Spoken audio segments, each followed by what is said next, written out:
Cette vidéo est sponsorisée par Raid Shadow Legends.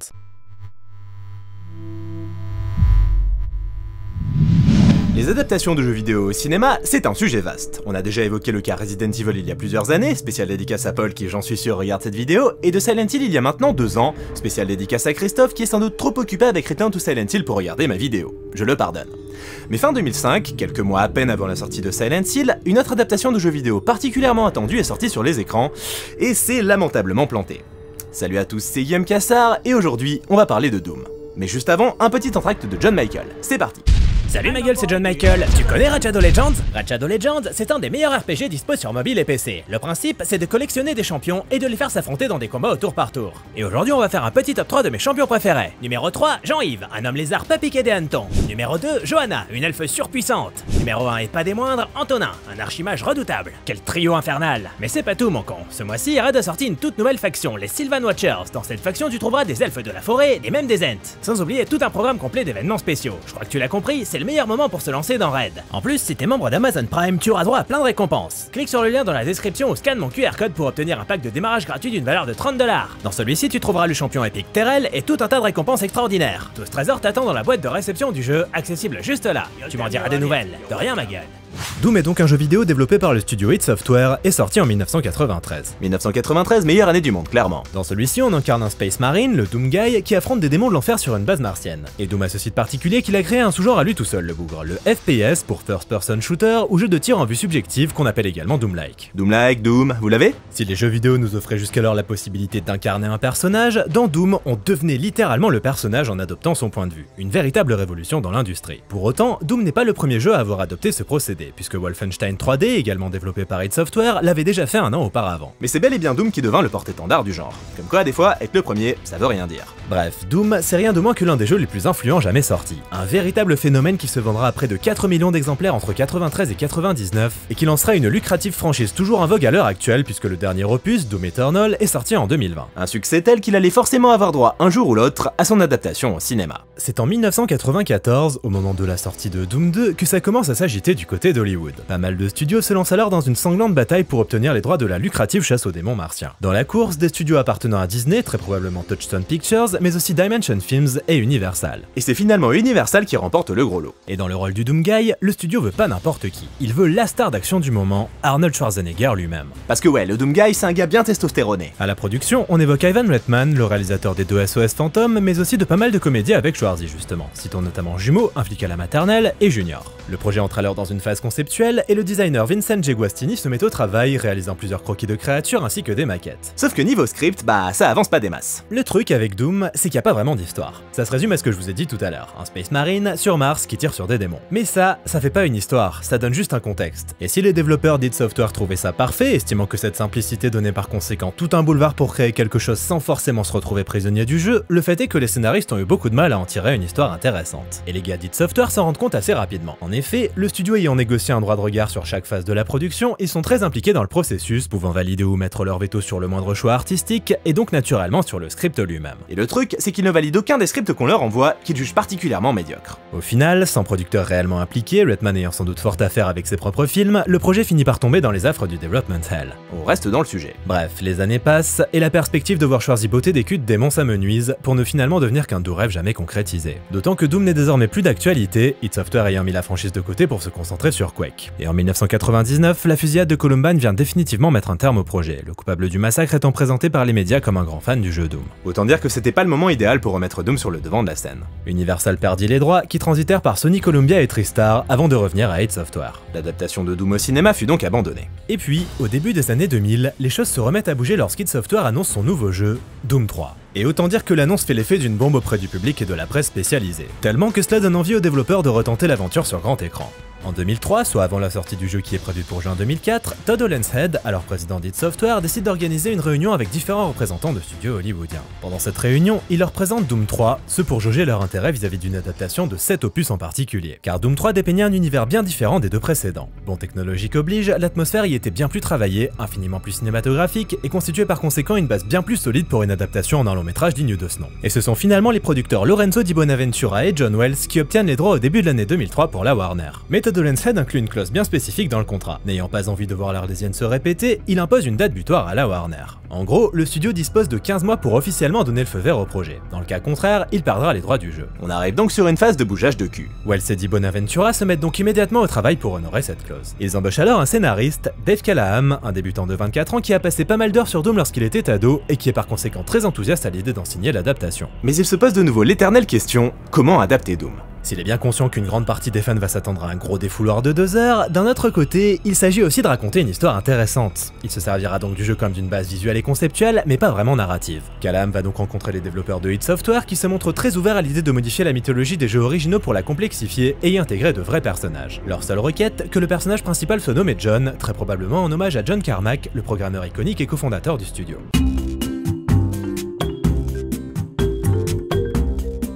Dans Doom le film, les 3 têtes pensantes d'id Software ont droit à un hommage. John Carmack via les personnages de John et du Dr Carmack, Tudolens Head de nouveau grâce au personnage du Dr Carmack dont le prénom est Todd, et Tim Willits via le personnage du Dr Willits. J'aime bien les hommages, c'est bonne ambiance.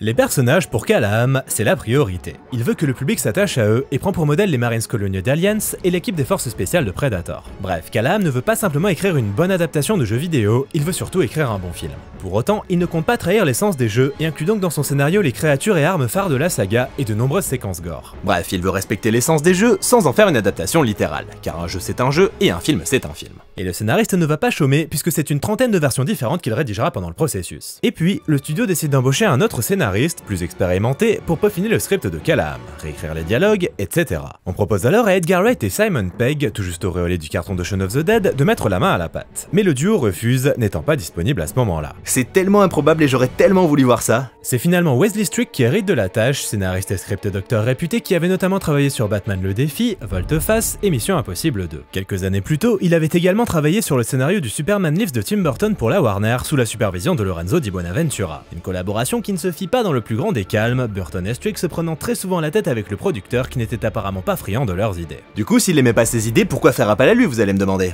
Eh bah bonne question. Faudra la poser à Lorenzo. Quand Strick reçoit la proposition de Di Bonaventura, il pense refuser, n'étant pas lui-même joueur. Mais il finit par se laisser convaincre par ses enfants, qui sont quant à eux de grands fans du jeu. Et puis, en juin 2004, un réalisateur fait enfin son entrée. L'Irlandais Enda McCallion est en effet choisi pour mettre en scène le film, qui serait son tout premier, l'homme étant alors spécialisé dans les pubs et clips musicaux, notamment pour Nine Inch Nails. Avec un réalisateur à bord, les choses commencent donc enfin à bouger. Et du côté de Strick, la perspective de travailler avec McCallion l'enthousiasme beaucoup, ce dernier ayant une sensibilité artistique singulière qui pourrait grandement profiter à Doom. À son arrivée, il embauche l'artiste Federico D'Alessandro pour développer quelques concepts et storyboards, histoire de présenter sa vision du film à la Warner. Sauf que, bah, on est en juin 2004. Et étant donné que le projet n'a toujours pas obtenu un véritable feu vert de la part du studio, la clause du contrat fait effet et la Warner perd les droits du jeu. Mais il avait un peu cherché. La Warner souhaitait en effet faire de Doom un film PG-13 avec peu de violence, qui n'était pas du goût des producteurs et du scénariste, et peut donc expliquer que le studio, frileux, est tardé à lancer la production. Les droits sont cependant récupérés au vol par Universal, toujours sous la supervision de Lorenzo Di Bonaventura et John Wells. Enda McCallion continue donc de développer le projet sous la houlette de Universal, bien décidé à mettre le projet sur des rails solides. Le studio vise même carrément un tournage à Prague d'ici la fin de l'année 2004 et une sortie à l'été 2005. Alors au boulot! Pour commencer, il faut à nouveau passer par un processus de réécriture. En l'état, le scénario est trop complexe et beaucoup trop cher. Il faut donc le réécrire en tenant compte des contraintes logistiques et budgétaires imposées par Universal. Ouais, ils veulent faire une version au rabais quoi. La mission de Strick, faire en sorte que le film ne dépasse pas les 70 millions de dollars de budget. Il coupe donc de nombreuses scènes, en simplifie d'autres, et le script étant riche en créatures, il fait une liste de celles dont ils peuvent se passer. Les plus chères donc, telles que Large Vidal Spider Demon, et celles qui ne fonctionnaient pas à l'écran malgré leur tentative, comme le Caco Démon. Ce qu'il tient à conserver cependant, c'est une séquence d'action en vue subjective, conçue comme un hommage direct au jeu. Il défendra d'ailleurs cette scène bec et ongle contre quiconque proposera de la couper. Voir des monstres se faire dézinguer en vue subjective sur grand écran? Chaud! Et pour concevoir les monstres justement, les producteurs font appel à rien de moins qu'au légendaire studio Stan Winston, spécialiste en créatures en tout genre. Les démons de l'enfer prendront donc vie sous la supervision de John Rosengrant, et c'est le designer Aaron Sims qui concevra les différentes créatures en restant assez fidèle à leur modèle vidéoludique. Au programme, le Baron qui correspond au chevalier de l'enfer de Doom 3, plusieurs créatures appelées les Imps, le Pinky et pas mal de zombies. Le but étant de se passer le plus possible des effets visuels et de capturer le maximum de choses en direct. Les monstres seront donc créés à l'ancienne, à base de costumes portés par des cascadeurs, de têtes remplies de servomoteurs et de divers effets de de maquillage et de prothèses. Et si cela s'avérait nécessaire, certains plans seraient ensuite améliorés en post-production grâce aux effets numériques. Seul le Pinky serait entièrement réalisé en CGI pour des raisons pratiques, son design particulier étant difficilement concevable autrement. Pour ce qui est des décors, l'équipe artistique est chargée de donner vie à la base martienne de l'UAC où prendra place une grande partie du film. Elle travaillera en étroite collaboration avec id Software, le studio de développement lui fournissant de nombreux concepts et références graphiques issus de Doom 3, ce pour que les décors retranscrivent fidèlement l'ambiance du jeu. Bref, ça commence à prendre forme mine de rien, il semblerait bien que cette fois ce soit la bonne. Sauf que début septembre, à quelques semaines seulement du début des prises de vue censées démarrer mi-octobre, le réalisateur Enda McCallion quitte précipitamment le navire. Ah!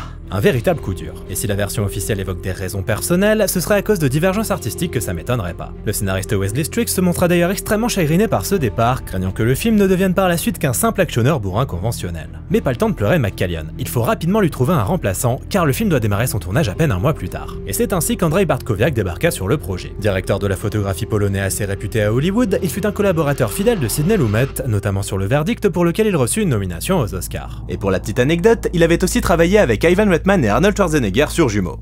Tout se rejoint, c'est complètement dingue. Après avoir roulé sa bosse en tant que chef opérateur, il s'était donc lancé dans la réalisation au début des années 2000, signant Roméo doit mourir, Hors limite et En sursis. De l'actionneur bourrin conventionnel, donc. Lorsqu'il débarque sur le projet, les différentes équipes ne sont pas franchement sereines, ayant peur que ce nouveau réalisateur ne les force à revoir tout ce sur quoi ils travaillent avec acharnement depuis plusieurs semaines. Mais il n'en sera rien. Le réalisateur les encourage à continuer dans la même direction. Pas de grosse révolution en vue donc. Mais pas de vision artistique personnelle non plus du coup. L'équipe en place, il fallait maintenant passer à la phase de casting. Qui allait donc incarner John Grimm aka Reaper, le héros du film. À l'époque, Schwarzy était en lice. Il fallait donc un acteur de cette trempe. Une vraie star de film d'action charismatique à même de porter le film. Pas mal d'acteurs sont approchés, notamment Vin Diesel, mais rien n'est conclu. Ils approchent alors un certain Dwayne Johnson, plutôt connu sous le pseudo The Rock, ancien catcheur ayant entamé sa reconversion dans le cinéma au début des années 2000. Il lit le script et se montre assez enthousiaste, mais pas vis-à-vis du rôle qu'on lui propose. Il ne veut pas jouer le héros, il veut jouer Sarge, le chef de l'escouade de Marines. Un personnage beaucoup plus sombre que John et qui l'inspire davantage. Il le fait savoir au producteur et il obtient le rôle. Bon, tout ça c'est bien beau, mais pour le Doom Guy du coup. C'est finalement le néo-zélandais Karl Urban qui obtient le rôle, qui venait alors de percer grâce à son rôle de Éomer dans Le Seigneur des Anneaux. Connaisseur du jeu auquel il jouait avec Vin Diesel sur le tournage des Chroniques de Riddick, il lit le script et se laisse convaincre, appréciant le soin apporté au personnage et particulièrement à la relation entre John et sa sœur Samantha. Samantha justement sera quant à elle incarnée par la britannique Rosamund Pike qui accepte le rôle au détriment de celui de Rita Skeeter dans Harry Potter et la Coupe de Feu. Alors on aurait vite fait d'en déduire qu'elle était plus attirée par Doom que par Harry Potter, mais en fait elle était plus attirée par Orgueil et Préjugés. Pas compris? Bon. J'explique. Eh bien en fait, son planning sur Doom lui permettait d'être libre pour Orgueil et Préjugés, là où celui d'Harry Potter la rendait indisponible. En d'autres termes, dire non à Harry Potter, c'était dire oui à Orgueil et Préjugés. Aux côtés du trio principal, Richard Brake, futur Joe Chill de Batman Begins, Ben Daniels, Al Weaver, Dio Biao-Parey, Rasa Doty, qui avait déjà tenté le coup de l'adaptation de jeux vidéo en incarnant Peyton dans Resident Evil Apocalypse, Yao Chin et Dexter Fletcher, qui allait passer à la réalisation quelques années plus tard en signant les très bons Eddie the Eagle et Rocketman. Casting, check. Du côté des studios Stan Winston, la préparation bat son plein. Aaron Sims fournit ses designs et s'ils sont validés, ils sont sculptés, puis l'équipe passe à la conception des costumes et des têtes animatroniques. Sauf que le tournage approche à grands pas et le temps vient à manquer. La phase de sculpture a commencé mi-juillet, ce qui est beaucoup trop juste pour que tout soit prêt pour la mi-octobre. Ils devront donc finir le travail sur place à Prague. À Prague justement, à 2 semaines du début du tournage, les acteurs incarnant les soldats du RRTS, la Rapid Response Tactical Squad, suivent un entraînement supervisé par Tom McAdams, vétéran de l'armée ayant tout juste pris sa retraite. Pendant 2 semaines, ils se lèveront tous les jours à 5h du matin pour aller faire du sport, puis suivront divers cours et entraînements aux tactiques militaires et au maniement des armes. Et cet entraînement aura beau être intense, il aura cependant 2 effets positifs non négligeables. D'un côté, les acteurs acquerront moult connaissances sur ce que leurs personnages sont censés vivre au quotidien, ce qui leur permettra d'être crédibles à l'écran, et de l'autre, ces 2 semaines à galérer ensemble créent une véritable cohésion au sein de leur groupe. Et de son côté, Rosamund Pike ira quant à elle assister à des cours de dissection à l'école de médecine de Prague. Chacun ses obligations. Tel que prévu, le 18 octobre 2004, l'équipe investit les studios Barrandov de Prague pour 73 jours de tournage. Et ce sera pas de turbo. L'équipe doit en effet mettre en boîte de nombreuses séquences d'action comportant toutes sortes de cascades, d'explosions, de créatures et d'effets visuels. Bref, c'était un tournage complexe qui aurait normalement nécessité 100 jours de tournage et pas 73. Mais bon, ils feront avec, hein. Ils ont pas le choix de toute façon. Et ce ne sera une promenade de santé pour personne, les journées démarrant tôt le matin et se terminant tard le soir, ce qui fait qu'ils ne voyaient jamais la lumière du soleil, le genre de chose qui peut peser sur le moral. Pour ne rien arranger, ils passent leur journée à déambuler dans les décors sombres et inquiétants du complexe martien conçu par l'équipe artistique qui instaure une atmosphère particulièrement anxiogène. Le côté positif, c'est qu'ils se sentent complètement immersés. s'immerger. L'immersion sera d'ailleurs également au rendez-vous lorsqu'ils tourneront la séquence prenant place dans les égouts du centre, où ils passeront 3 longues semaines aérés dans le décor inondé. Un vrai bonheur. Un vrai bonheur aussi pour Doug Jones, acteur d'1m92 spécialisé dans les créatures et qui incarne ici les imps. Enfermé dans cette seconde peau, il souffrira beaucoup de la chaleur lors du tournage de cette séquence, les températures étant particulièrement hautes au sein du décor des égouts. Heureusement, les costumes des créatures étaient bien conçus, faciles à mettre et donc à enlever en cas d'urgence. Faudrait quand même pas qu'il tombe dans les pommes. Le tournage prendra du retard. Les équipes de Stan Winston étaient donc parvenues à concevoir les costumes des créatures dans le temps imparti. Les imps incarnés par Doug Jones étaient des monstres plutôt élancés, pour lesquels les artistes supervisés par John Rosengrant avaient pris soin de concevoir des têtes bien différentes les unes des autres, avec plus ou moins d'yeux et de légères variations dans la forme, ce pour que chaque individu soit bien distinct. Un vrai soin du détail donc. Pour ce qui est du baron, c'est Brian Steele qui enfile le costume de l'imposante créature. Des costumes bien conçus donc, qui épousaient parfaitement les formes des acteurs, leur offrant beaucoup de mobilité et leur permettant d'effectuer des mouvements naturels et donc d'offrir une performance crédible. Et The Rock devra lui aussi passer au maquillage, son personnage subissant diverses transformations. Il portera donc prothèses, lentilles et fausses dents conçues et appliquées par l'équipe de Stan Winston, qui lui vaudront une séance de 3h30 de maquillage pour la phase finale de sa transformation. Des effets de maquillage, des créatures de Stan Winston, des décors bâtis en dur. Je ressens comme une pointe de nostalgie d'un coup. Mais le gros challenge de ce tournage, ce serait bien évidemment la scène pivot du film, la séquence de tir en vue subjective, qui voit le personnage de John progresser d'un bout à l'autre du complexe, rencontrant moult créatures en route. À elle seule, la scène allait nécessiter 14 jours de tournage et 3 mois de préparation. Et compte tenu de sa complexité, elle fut mise en scène par John Farrat, le superviseur des effets visuels. Après une préparation millimétrée n'ayant rien laissé au hasard, le tournage est lancé. La séquence serait tournée sur Steadicam, avec quantité d'effets pratiques, de cascades et de créatures dans des décors réels, mais aussi des effets visuels et des environnements entièrement en CGI. Le gros challenge fut donc de coordonner tout ça et de créer une illusion de plan séquence. Et pour ça, ils devront tricher. Parce que tout tourner en une seule prise, non, faut peut-être pas déconner. Ils fractionnent donc la scène en différentes séquences et s'arrangent pour que chaque partie puisse se fondre naturellement dans la suivante à l'aide de transitions invisibles. Par exemple en utilisant un panoramique filé ou un raccord de mouvement ou encore en utilisant des fonds verts. Et Karl Urban participera à cette séquence même si techniquement on ne voit que son reflet à quelques moments. Il a pourtant tourné toute la scène devant un fond vert en tenant l'arme avec une caméra posée sur le front. Ce sont donc bel et bien ses mains que l'on voit recharger le fusil au début de la séquence. Et sur le plateau, le fait qu'Urban ait droit à la séquence en vue subjective fera des envieux, une compétition bonne enfant s'étant instaurée entre les acteurs. The Rock fera donc le malin en déclarant que certes il n'avait pas la séquence FPS, mais que lui au moins il pouvait manier le BFG, l'arme surpuissante de Doom. L'acteur, qui était en quête de légèreté au sein de ce tournage particulièrement éprouvant, improvisera d'ailleurs le fameux holy shit prononcé par Sarge juste après avoir fait feu avec cette arme surpuissante. Et après le tournage, il conservera l'un des 2 exemplaires conçus pour le film. On se refuse rien, Dwayne. Et puis soudain, en décembre 2004, diverses déclarations et autres rumeurs vis-à-vis du film eurent pour effet de refroidir grandement la communauté des fans de Doom. Le film, alors en plein tournage, n'aurait en réalité que très peu de rapport avec les jeux dont il est censé s'inspirer. Il ne prendrait pas place sur Mars mais sur une planète inconnue et ne mettrait pas en scène des démons de l'enfer, mais des créatures issues d'expérimentations génétiques ayant mal tourné. Bref, pas de quoi donner confiance aux fans qui attendaient cette adaptation au tournant. Si les producteurs avaient pour ambition de mettre fin à la malédiction des adaptations de jeux vidéo sur grand écran, les internautes, eux, commençaient à se demander si Doom le film aurait bien un rapport avec Doom le jeu. David Callaham, le scénariste original, décida donc de monter au créneau de façon très sincère sous la forme d'une lettre ouverte destinée aux fans. Il déclara alors qu'effectivement, son script s'écartait par bien des aspects des jeux originaux, l'intention n'ayant jamais été de faire une adaptation stricto sensu des jeux, mais plutôt une extension de cet univers sur grand écran. Une sorte de version alternative comprenant la plupart des thèmes et des éléments représentatifs des jeux, mais traités de façon légèrement différente. Cependant, étant lui-même un fan des jeux, il s'était toujours donné pour mission de faire plaisir aux joueurs en intégrant de nombreuses références à cet univers qu'ils aiment tant. Ceci étant dit, il admit que le script avait subi de nombreuses modifications depuis qu'il avait livré sa version finale et qu'il n'était désormais plus garant du résultat. Le rouleau compresseur hollywoodien était passé par là et il ne pouvait donc pas garantir que sa version sans concession de Doom était toujours d'actualité. Cela ne dépendait désormais plus de lui. Il appelait cependant à l'optimisme, arguant que si la situation ne lui plaisait pas forcément, des centaines d'hommes et femmes travaillaient d'arrache-pied sur le film et que tout ce qu'ils pouvaient faire désormais, c'était leur faire confiance. Eh ben, voilà des nouvelles encourageantes.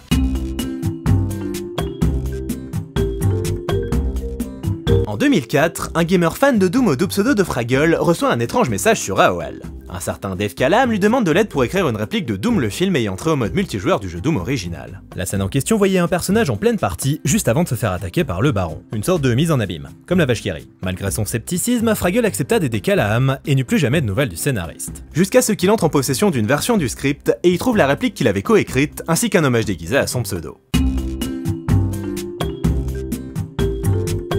Le 28 janvier 2005, le tournage principal de Doom s'achève, laissant la seconde équipe boucler quelques plans jusqu'à la première semaine de février. La post-production peut ensuite démarrer. Les studios Double Negative et Framestore se partagent alors les 350 plans à effets visuels. Framestore avait 130 plans à concevoir, principalement axés sur l'animation des créatures et des personnages. Ils vont par exemple travailler sur la langue de Limp et concevoir le démon Pinky, de même que le fauteuil prothétique du personnage incarné par Dexter Fletcher. Sur le plateau, Fletcher était placé sur un fauteuil roulant télécommandé placé sur des rails. Ils durent donc effacer les rails, les jambes de l'acteur et les remplacer par ce fauteuil prothétique futuriste. Ils travaillèrent également d'arrache-pied sur la séquence FPS, ajoutant un pack de balles, débris, étincelles, gerbes de sang, fumée, rats et retravaillant la tête du baron qui nécessitait d'être légèrement modifiée. Ce ne fut d'ailleurs le cas que pour cette séquence. Pour ce qui est du reste, les créatures de John Rosengrant et son équipe demeurèrent vierges de toute modification numérique. L'équipe de Framestore allait également animer l'arme et les mains de John, ne conservant des prises tournées sur fond vert avec Karl Urban que la première recharge. Dans le cas contraire, il aurait été beaucoup trop complexe de faire correspondre la lumière à ces prises sur toute la durée de la séquence. Il était donc plus simple de recréer l'arme et les mains en 3D, ce qui leur donnerait beaucoup plus de latitude, pouvant contrôler la chorégraphie de l'arme sur toute la durée de la séquence. Chose qu'ils se priveront pas de faire parce qu'il y avait un petit souci de ratio d'image. Le ratio de l'image étant assez large, la présence de l'arme à l'écran allait compliquer la lisibilité de l'action. Ils firent donc en sorte de toujours placer l'arme à l'endroit propice, histoire qu'elle ne cache pas d'éléments importants au sein du cadre. Pour finir, le combat contre le Pinky serait entièrement créé en CGI. Pas que le démon, mais aussi l'environnement. Et franchement, j'ai été bluffé d'apprendre ça. Du côté de Double Negative, les 220 plans à retravailler avaient trait au décor, aux armes futuristes, le BFG, au voyage des personnages à travers l'espace, mais aussi au logo Universal, où la Terre est remplacée par la planète Mars. Parce que oui, au final, le film se passe bien sur Mars. Et pour ce faire, ils utilisèrent des photos en très haute résolution de la planète rouge prise par la NASA. Niveau musique, c'est Clint Mansell qui est en charge de la BO, compositeur principalement connu pour ses collaborations avec le réalisateur Darren Aronofsky. En débarquant sur le projet, il pense dans un premier temps composer une bande originale purement orchestrale. Mais il décide finalement d'adopter un style plus en accord avec le ton très contemporain du film, et s'ils n'abandonnent pas complètement l'orchestre, ils se lancent dans la composition d'une BO trash metal remplie d'adrénaline. Il commença alors par travailler sur la séquence FPS, conscient qu'il s'agissait là du morceau de bravoure principal du film. Et à force d'expérimentation, il finit par trouver les différents riffs de guitare qui constitueraient la signature musicale du film. Et puis, le film est prêt pour sa sortie, finalement décalé à octobre 2005 au lieu d'août. John Wells et Lorenzo Di Bonaventura, les deux producteurs, misaient beaucoup sur ce film. Ils étaient optimistes et étaient persuadés d'avoir entre les mains le début d'une franchise à succès. Wells et le scénariste Dave Callaham avaient même déclaré en interview avoir pas mal d'idées pour une potentielle suite, à condition que le succès soit au rendez-vous, évidemment.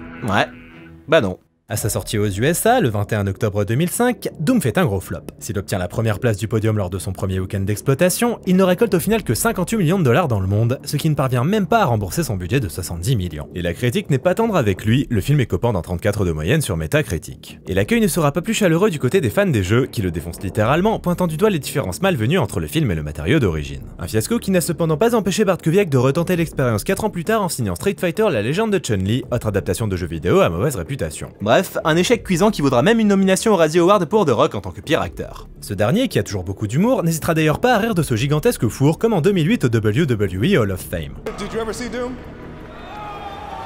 Well, you probably didn't, and it's okay because nobody else did either. I promise you. En 2018, il retentera l'expérience avec Rampage, autre adaptation de jeu vidéo qui obtiendra un succès nettement plus important. Il en profitera même pour tacler Doom au passage sur Twitter, le petit saligo. Ouais, fais le malin, Dwayne. Et en 2021, Rosamund Pike déclarera se sentir embarrassée vis-à-vis de cette histoire. Pas forcément concernant le résultat, mais surtout par rapport à son manque de connaissance du jeu. L'actrice avait en effet signé sans savoir ce que Doom représentait, et estime qu'elle aurait pu faire plus de recherches, ne serait-ce que par respect envers les fans. Ceci dit, John Carmack d'id Software a beaucoup aimé le résultat. C'est toujours ça de gagner. Lors de sa sortie en DVD et Blu-ray, le film a bénéficié d'une version plus longue de 8 minutes, ajoutant quelques séquences gore supplémentaires, quelques répliques permettant d'approfondir certaines relations entre les personnages et de rallonger la séquence FPS. Et c'est de cette version dont on va parler.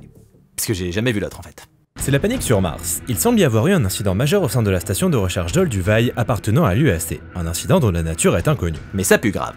Le docteur Carmack a donc mis son laboratoire en quarantaine, et l'unité d'élite du RRTS, menée par Sergey Reaper et composée des pires bourrins de la galaxie, est alors appelée à la rescousse. Bien vite, ils découvrent la nature malsaine des expériences menées par Carmack et son équipe, et leurs monstrueux résultats. Des créatures humanoïdes extrêmement hostiles ont envahi les lieux, et pour les empêcher d'atteindre la Terre, ils emploieront toute méthode jugée nécessaire. Bon alors, Doom. Doom. Bon, soyons honnêtes, c'est clairement pas un chef-d'œuvre. Il y a pas mal de trucs qui vont pas. Le scénar est pire que simpliste, voire parfois complètement débile, la plupart des personnages secondaires sont aussi profonds qu'une putain d'endive, ça ne fait pas peur, la mise en scène est sans grand génie. Mais toujours est-il que malgré ses défauts évidents, j'ai jamais boudé mon plaisir face à Doom. Pourquoi? Bonne question. Je pense que c'est le petit côté Alien, c'est Predator qui joue sur ma corde sensible. Je le prends vraiment comme un film dans cette veine-là, qui essaie de rendre hommage à ses classiques. Bon, sans jamais leur arriver à la cheville évidemment, mais qui est malgré tout suffisamment bien fichu pour que ça se regarde sans déplaisir. Ok, c'est pas le meilleur, mais il y a tellement pire. Alors d'accord, la mise en scène n'a rien d'incroyable. Bartkowiak semble faire ici office de technicien. Il n'a pas été embauché pour exprimer sa vision artistique personnelle, mais pour faire le job. Résultat, une mise en scène qui se contente d'assurer le minimum syndical, sans vraiment d'idée ni de personnalité. Ceci étant dit, on peut pas dire pour autant que c'est mauvais à ce niveau-là. Il y a en effet un certain savoir-faire en coulisses qui fait que ça fonctionne. Ça fait pas cheap, c'est efficace, et l'action est tout à fait lisible. Même si parfois très sombre. La première heure de film se déroule en très grande partie dans les couloirs du complexe, puis dans les égouts et dans le site archéologique martien. Et le point commun entre toutes ces zones, c'est l'absence de lumière. Du coup, on n'y voit pas grand-chose. Alors oui, c'est sombre, mais personnellement j'ai jamais trouvé ça sombre au point d'en devenir gênant. C'est pas comme Aliens vs Predator Requiem par exemple. Ici l'obscurité n'empêche pas de voir l'action, tout ce qu'on est supposé voir, on le voit. De plus, cette approche change de l'habituelle obscurité hollywoodienne qui n'a d'obscur que le nom, nous offrant donc un certain réalisme. On n'y voit pas grand-chose, mais c'est normal, il y a pas de lumière. Et puis bon, forcément c'est une adaptation de Doom 3. Vous vous rappelez de Doom 3 ? Vous vous rappelez de la lampe torche de Doom 3 ? Celle qui était pas attachée à votre flingue et du coup vous deviez alterner entre lumière et arme et c'était absolument pas pratique ? En adaptant un jeu aussi sombre, c'est pas étonnant qu'on se retrouve avec un résultat pareil. Et je le dis une nouvelle fois, mais on voit ce qu'on est censé voir, donc en soi c'est pas gênant. Enfin, toujours est-il qu'il faut le reconnaître, Bartkowiak n'a pas grand-chose à offrir en termes d'idées de mise en scène. C'est un simple yes man. Et j'avoue que j'aurais été curieux de voir ce qu'aurait donné le film si Enda McKellion l'avait réalisé. Rien ne garantit que ça aurait été meilleur, hein, mais le gars avait quand même l'air d'avoir sa patte bien à lui, ce qui manque cruellement à Bartkowiak. La seule scène dont tout le monde se souvient au final, c'est bien évidemment le plan séquence en vue subjective. Mais c'est même pas Bartkowiak qui l'a mise en scène. C'est dire si sa vision du film était sans importance. Et même si on peut se dire que c'est son arrivée tardive dans le processus de production qui l'a empêché de véritablement s'approprier le film, pour moi, c'est surtout une manœuvre de la part des producteurs pour s'assurer que le film soit tourné dans les temps. Ni plus ni moins. Embaucher un yes man pour mettre en boîte un film, c'est beaucoup plus simple que d'embaucher un metteur en scène qui va vouloir réaliser son film. Ce qui fait que Doom en fait, c'est avant tout un film de producteur. Mais pourtant, je trouve que ça marche plutôt bien. La première heure mise avant tout sur le suspense. Les personnages errent dans le complexe, cherchant les créatures, et on est dans l'expectative, attendant l'inévitable rencontre. Et ces scènes sont assez bien emballées, distillant une atmosphère morbide, grandement aidée par l'obscurité générale justement. Et il faut aussi souligner le travail sur les décors. Bon, il y a une majorité de couloirs, hein, mais globalement le feeling Doom est bien présent. Et si le complexe martien manque parfois d'ampleur et de vie comparé à celui de Doom 3, il faut mettre ça sur le compte d'un budget relativement serré. Un budget serré qui aura également eu des conséquences sur les démons démoniaques de l'enfer infernal. En effet, il est assez dommage de constater que le bestiaire est assez peu fourni. Les zombies mis à part, on ne doit se contenter que de 3 créatures qui sont pas les plus barrées en termes de design. Mis à part le Pinky. Ce manque de variété au niveau des monstres est donc assez dommage, d'autant qu'à ce niveau les jeux sont extrêmement fournis. Ceci étant dit, ces derniers passent très bien à l'écran, même si le montage assez nerveux ne les met pas toujours en valeur. Les imps sont dégueulasses, le baron est impressionnant et le Pinky semble tout droit sorti de Doom 3. Chacune de leurs apparitions s'avère donc réussie, ce grâce au savoir-faire de John Rosengrant et son équipe. La première apparition d'Olympe, qui se dévoile grâce à ses multiples yeux, est une idée visuelle plutôt cool, et le combat à main nue entre Destroyer et le baron s'avère être une séquence brutale et sans concession au sein d'un décor évoquant une arène. Là aussi, il y a d'ailleurs une trouvaille visuelle intéressante, les faisceaux électriques projetés par les parois de ce qui est en fait une cellule de détention, apportant une certaine intensité à la séquence. Cerise sur le gâteau, les percussions endiablées de la BO de Clint Mansell. Parce que la plus grande réussite du film, c'est sa musique. Les compositions de Mansell apportent en effet une véritable plus-value au film. Tantôt orchestral, tantôt rock, tantôt électronique, les différents styles se marient extrêmement bien et le compositeur fait montre d'une maîtrise de chaque instant. Une BO qui alterne donc entre des morceaux nerveux et explosifs, bourrins, et d'autres plus calmes, mais à l'atmosphère toujours menaçante. Il est indéniable que Mansell rehausse à lui seul la qualité générale du film. Je me l'assurais à écouter en boucle en faisant cette rétro, et franchement c'est toujours aussi bon. Bref, après une première heure placée sous le signe de l'attente, la seconde vire donc au gros défouloir, enchaînant les fusillades sur des hordes de monstres et de zombies, et nous offrant donc le fameux plan séquence en vue subjective. Et si son objectif évident est de caresser les gamers dans le sens du poil, accomplissant un inévitable devoir de fanservice, difficile pour autant de bouder son plaisir. Ah, c'est bien foutu quand même. Alors ça réécrit pas l'histoire du cinéma et pas sûr que les intellectuels y trouvent leur compte, mais c'est bien foutu, c'est rythmé, c'est une sorte de gros plaisir régressif en fait, totalement à l'image du film. Parce que oui, c'est ça Doom, un plaisir régressif. Rien de plus que la joie de voir une bande de bourrins shooter des monstres baveux et se faire tuer les uns à la suite des autres. Il en faut peu pour être heureux, comme disait Oscar Wilde. Et je pense honnêtement que le film aurait été un poil mieux reçu à l'époque s'il ne s'était pas appelé Doom. Là on l'aurait juste pris pour ce qu'il était, une série B de luxe un peu coconne, mais pas bien méchante. Parce que là le film, il était attendu au tournant et il avait pas le droit à l'erreur. Et le principal reproche qu'on lui a fait, c'est de ne pas avoir été assez fidèle au jeu. Car les rumeurs étaient vraies, les monstres du film Doom ne sont pas réellement des créatures issues de l'enfer. Il s'agit en fait d'êtres humains ayant muté après avoir absorbé un chromosome supplémentaire issu d'une ancienne civilisation martienne. Un principe qui va donc à l'encontre de toute la mythologie Doom. Et ça, c'est assez dommage. Mais le pire, c'est que le film fait constamment des références à l'enfer. Don't you get it? It's this place, it's hell, it always was. Go to hell.